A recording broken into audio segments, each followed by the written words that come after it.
নমস্কার, আমি ডক্টর সঞ্চয়ন মণ্ডল। আমি সিনিয়র কনসালটেন্ট মেডিকেল অঙ্কোলজিস্ট। আজকে আমি একটা ভেরি ইম্পর্টেন্ট টপিক নিয়ে আলোচনা করব এবং আমার একজন পেশেন্টস তার ইন্টারভিউ আমি দিচ্ছি। আজকে যে টপিক সেটা হচ্ছে যে লোকালাইজড কোলন ক্যান্সারের ট্রিটমেন্ট। লোকালাইজড কোলন ক্যান্সারের ট্রিটমেন্ট আমরা আজকে ডিসকাস করব। তার আগে বলে নিই যে আমার এই ইউটিউব চ্যানেল আমি খুব ভালো রেসপন্স পাচ্ছি এবং যারা এই ধরনের ধরুন আমার রেসপন্স দেখে কমেন্ট করছেন তাদের আমি যথাযথ সম্ভব চেষ্টা করছি অ্যান্সার করার।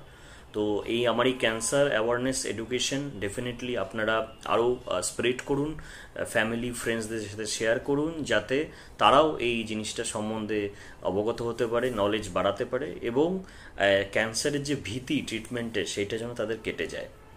তো আজকে আমার যে পেশেন্টস রয়েছে ওনার কোলন ক্যান্সারের পেশেন্টস ছিলেন।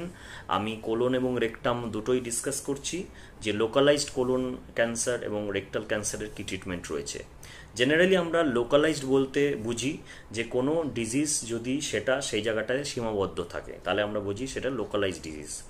তো আমাদের ক্ষেত্রে দেখতে হয় যে কোলন ক্যান্সারের ক্ষেত্রে যদি লোকালাইজ ডিজিজ হয় তাহলে ট্রিটমেন্ট হচ্ছে একরকম, যে আমরা সার্জেন বা সার্জিক্যাল অঙ্কোলজিস্ট যারা আছে তার সাথে আমরা ডিসকাস করি এবং যে পার্টটাতে টিউমার হয়েছে যদি আমরা ইমেজিং করে দেখা যায় যে it is non metastatic disease. আমি এর আগেও মেটাস্ট্যাটিক ডিজিজ নিয়ে কথা বলেছি, যে মেটাস্টাসিস মানে হচ্ছে প্রাইমারি সাইট থেকে যদি ছড়িয়ে শরীর অন্য প্রান্তে চলে যায়।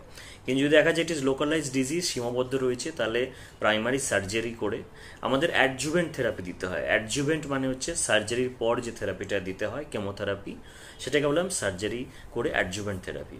অ্যাডজুভেন্ট থেরাপিতে আমাদের কেমোথেরাপি দেওয়া হয়। কেমোথেরাপি দু ধরনের কেমোথেরাপি জেনারেলি ইউজ করা হয়। একটা হচ্ছে আইভি অনলি কেমোথেরাপি, সেটা আমরা 12টা সাইকেল দিয়ে থাকি। আর একটা হচ্ছে কম্বিনেশন অফ ওরাল এবং আইভি থেরাপি, যেটা আমরা 8টা সাইকেল দিয়ে থাকি। ফ্রিকোয়েন্সি অফ কেমোথেরাপি ডিফারেন্ট হয়, দুটো প্রোটোকল আমরা ইউজ করি এবং এক্ষেত্রে দেখা গেছে যখন আমাদের ট্রিটমেন্ট কমপ্লিট হয় ইট ইজ কিউরেটিভ সেটিংয়ে, কিউরেটিভ ইন্টেন্টে আমরা এই লোকালাইজড কোলন ক্যান্সারের ট্রিটমেন্ট করে থাকি এবং পেশেন্টকে বলা হয় যখন পেশেন্ট ট্রিটমেন্ট শেষ হয়ে যায় যাতে আমাদের কাছে রেগুলার ফলো আপে থাকে। কারণ আফটার অল যখনই আমরা কিউরেটিভ ইন্টেন্টে ট্রিটমেন্ট করছি আমরা ক্লোজ ফলো আপ করছি টিল 5 ইয়ার্স। 5 ইয়ার্সের পরে কিন্তু আমরা অ্যানুয়ালি ফলো আপ করে আমরা অনেক দিন লং ফলো আপে পেশেন্টকে রাখছি এবং দেখা যাচ্ছে পেশেন্ট 5 বছরের পরে যদি দেখা যায় তার ক্যান্সার রিল্যাপস করেনি তখন তাকে ক্যান্সার সার্ভাইভাল হিসেবে আমরা ডিক্লেয়ার করছি। অ্যান্ড আমরা স্টিল আমরা যে ফলো আপের আমাদের যে প্রোটোকলটা রয়েছে সেটা কিন্তু আমরা পেশেন্টকে সবসময় বলে দিই। আমরা এর মধ্যে ফলো আপের মধ্যে যখন ট্রিটমেন্ট কমপ্লিট হয়ে যায় তার মধ্যে আমরা ইমেজিং করি, কিছু টিউমার মার্কার টেস্ট করি এবং তার হেলথ ওয়েলবিং দেখার জন্য কিছু রুটিন ব্লাড টেস্টও করে থাকি। দেখা যায় অনেক সময় 5 to 10% ক্ষেত্রে পেশেন্টের রিল্যাপস হয় বা দেখা যায় যে আফটার 3 ইয়ার্স ওর 5 ইয়ার্স একটা সেকেন্ড প্রাইমারি অনেক সময় ডেভেলপ করে। তো সেই জন্য কিউরেটিভ ট্রিটমেন্টের পর ফলো আপটা কিন্তু ভীষণ এসেনশিয়াল, ভেরি ইম্পর্টেন্ট পার্ট। এবং আমরা অনেক পেশেন্ট পেয়েছি যারা লস টু ফলো আপ হয়ে যাওয়ার পর পেশেন্টের কিন্তু রিল্যাপস হয়েছে বা পেশেন্টের কিন্তু রিল্যাপস হয়েছে অথবা পেশেন্টের রোগ ফিরে এসছে এবং তারপরে দেখা গেছে পেশেন্টের সেকেন্ড প্রাইমারি ডেভেলপ করেছে। তো এই ধরনের ফলো আপটা ভেরি ইম্পর্টেন্ট।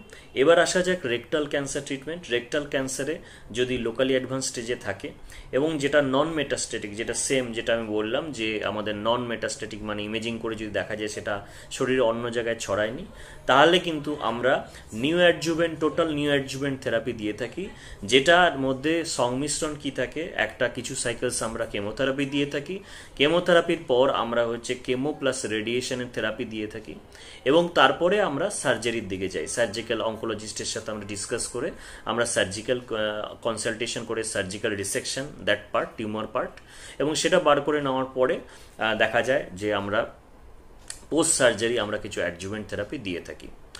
কিছু পেশেন্টের যদি দেখা যায় যে ভেরি গুড রেসপন্স হয় টোটাল নিউ অ্যাডজুভেন্ট থেরাপিতে, যেটা আমরা বললাম যে initially chemotherapy followed by chemo radiation, অথবা আরেকটা প্রোটোকল রয়েছে শর্ট কোর্স রেডিয়েশন থেরাপিও পাওয়া যায়, যেটা হচ্ছে মাত্র 5খানা ফ্র্যাকশনের রেডিয়েশন থেরাপি দিয়ে তাড়াতাড়ি স্টার্ট করে তাড়াতাড়ি শেষ করে সেখানে তারপর আমরা কেমোথেরাপি আমরা স্টার্ট করে দিই যত তাড়াতাড়ি সম্ভব। তাহলে short course radiation therapy followed by chemotherapy protocol followed by surgery, এইটা একটা একটা প্রোটোকল আমরা ফলো করি। এবং এর ক্ষেত্রে দেখা যায় যে পেশেন্টের ক্ষেত্রে দেখা যায় যে আমাদের MMR পজিটিভ রয়েছে, তাদের ক্ষেত্রে দেখা যায় যে পেশেন্টের ক্ষেত্রে কিন্তু রেকারেন্সের চান্স বেশি থাকে। সেই জন্য যে পেশেন্টের ক্ষেত্রে এখন অনেক ধরনের লিকুইড টেস্ট রয়েছে, যেমন আমরা এক ধরনের রিভিল টেস্ট রয়েছে যেটা আমরা করে দেখতে পারি যে আমাদের ctDNA এর লেভেল কত। ctDNA নিয়ে আমার আরেকটা ভিডিও রয়েছে, তো যারা ভিডিওটা দেখেননি তারা ডেফিনেটলি দেখতে পারেন ওই ভিডিওটা, যে লিকুইড বায়োপসির কী ইম্পর্টেন্স রয়েছে আমাদের ক্যান্সার ডায়াগনোসিস এবং ট্রিটমেন্টে। তো আমরা ctDNA করে দেখতে পারি এই কোলন ক্যান্সারে। ফার্স্ট যখন পেশেন্ট ইনিশিয়ালি প্রেজেন্ট করছে তখন একবার করি, তারপরে যখন পেশেন্টের থেরাপি হচ্ছে, সার্জারি হয়ে গেল তখন একবার করি, আর আমরা কেমোথেরাপির শেষে। যদি দেখা যায় ctDNA পজিটিভ তাহলে বোঝা যায় তার রিল্যাপসের চান্স বেশি, এবং সেক্ষেত্রে পেশেন্টকে আমরা ক্লোজ ফলো আপে রাখি। অনেক সময় দেখা যায় যে ctDNA নেগেটিভ, তার মানে বোঝা যায় যে পেশেন্টের প্রগনোসিস ভালো। তো সেই জন্য এটাই এখন আপকামিং ctDNA এর role in colon cancer management বা রেক্টাল ক্যান্সার ম্যানেজমেন্ট এখন আপকামিং। হয়তো কামিং ইয়ার্সে এর যে ইম্পর্টেন্স আরও বাড়বে, এবং মেন আমার যে প্রোটোকল ট্রিটমেন্ট গাইডলাইন সেটা হয়তো এর বেসিসে এই ctDNA পজিটিভ আর নেগেটিভ বেসিসে হয়তো চেঞ্জ হয়ে যাবে। আসুন আমার যে পেশেন্ট কিওর হয়ে গেছেন ওনার কাছ থেকে ওনার যে এক্সপিরিয়েন্স সেটা শুনে নেওয়া যাক, এবং পেশেন্টকে এটা আমরা অ্যাডভাইস করব যে কোলন ক্যান্সার বা রেক্টাল ক্যান্সার নিয়ে ভয় না পেতে।